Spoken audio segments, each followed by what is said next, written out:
Roberta, tudo bem, Roberta? A Roberta pergunta o seguinte: que tipos de alimentos são indicados para uma criança que tem alergia a glúten, milho e trigo ao mesmo tempo? Roberta, é impossível responder a tua pergunta, Roberta. Primeiro tem que saber a idade da criança, né? É uma criança pequena, né?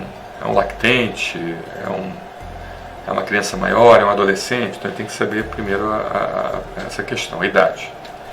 Segundo, a gente precisa realmente saber, você diz que tem alergia a glúten, milho e trigo. Que exame você fez para a detecção de alergia a glúten, milho e trigo? Né? Porque tem um exame aí que é feito,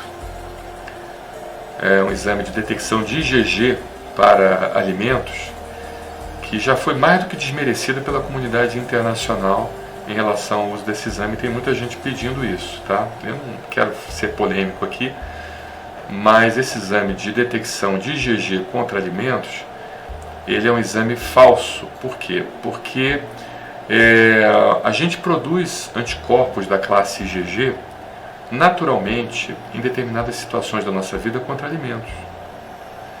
Porque, suponhamos, você teve uma gastroenterite, por exemplo, uma diarreia, alguma coisa assim mais séria, levou um processo inflamatório no seu intestino, você precisou tomar antibióticos para controlar aquele processo infeccioso inflamatório, e aquilo ali aumentou a chamada permeabilidade intestinal.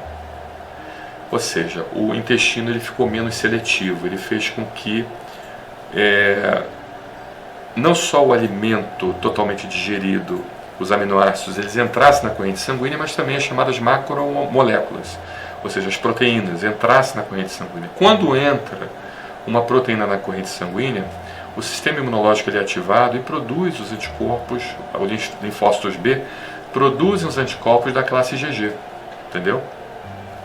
Então, é importante você entender o seguinte: se foi esse exame que fez o diagnóstico, vamos voltar do zero, tá?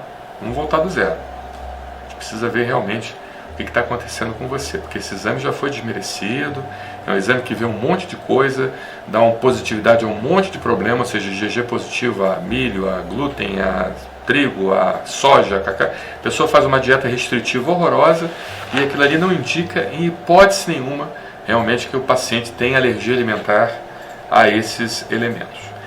Aí você, não, mas eu não fiz o IgG, eu fiz o IgE também. O IgE é um exame muito mais fidedigno, tá? Mas para que o IgE ele tenha validade, há necessidade de você ter sintomas coerentes com os resultados. Porque um IgE positivo também não indica que o paciente seja alérgico. Indica que ele é sensível, mas não indica que ele seja alérgico. Ok? Então, tem muita gente aí deixando de tomar leite, por exemplo, porque tem uma IgE positiva ao leite, mas não tem absolutamente nenhum sintoma para o leite. Ah, não, vou tomar leite porque eu tenho IgE positivo, sou sensível ao leite, mas a sensibilidade ela não indica doença alérgica. Inclusive, quando o paciente ele é sensível e ele para de tomar o leite, por exemplo, nesse caso o exemplo, você tem um fenômeno na alergia que chama anergia, tá?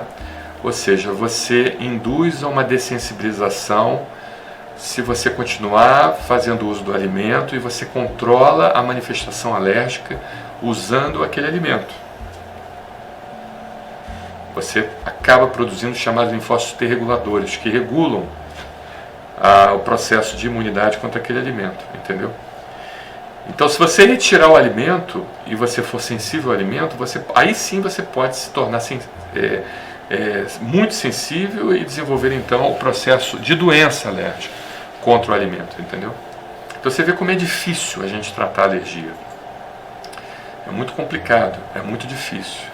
E muita gente deixando de tomar leite porque tem uma IgE específica positiva a leite, não tem sintoma nenhum ao leite e para de fazer uso do leite.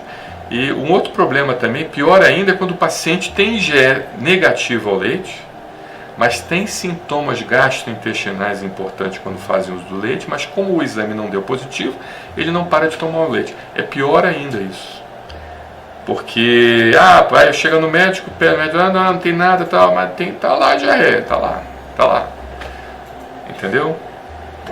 Porque existem também as chamadas alergias IgE não mediadas, né, que são mediadas por anticorpos da classe IgG e também por imunocomplexos e por contato também, chamadas alergias não IgE mediadas, que muitas das vezes só um gastropediatra vai conseguir fazer o diagnóstico e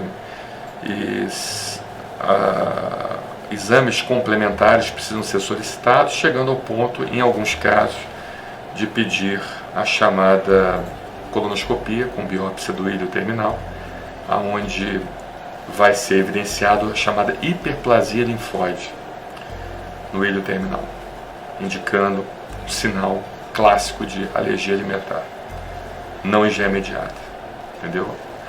O sinal de palpação da fossa ilíaca direita é um sinal de dor quando você palpa a fossa ilíaca direita, ou seja, essa região aqui direita do abdômen, em um paciente com suspeita de alergia alimentar não IgE mediada, é um sinal bastante contundente de que o paciente possa realmente estar desenvolvendo, que o médico ele vai dizer isso para você. Mas é importante procurar um gastropediatra e tentar fazer o diagnóstico disso, entendeu, Roberto?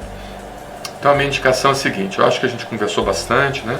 Se não entendeu, volta. Se mesmo voltando não entendeu, manda uma mensagenzinha aqui que eu tento melhorar essa explicação, porque eu sei que são assuntos complexos, muito detalhados, quem é leigo não entende adequadamente, e vocês têm todo o direito de não entender, porque vocês não são da área.